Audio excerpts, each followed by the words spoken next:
Hi, let's talk about data hygiene a bit today. We have been lucky to work with some of the best marketing operations people globally, and one common challenge most of them have is how often they tend to ignore data hygiene. Today's CRM database is one of the most important resources for any marketing team. All the marketing strategies depend on data-driven insights. So what is CRM database hygiene? It is essentially the current status of your CRM database, how clean and up to date it is. It has many advantages.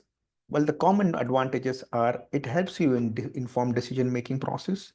It helps you in reducing your costs. It helps you in increasing your efficiency, and it also helps you in maintaining excellent customer service relationship.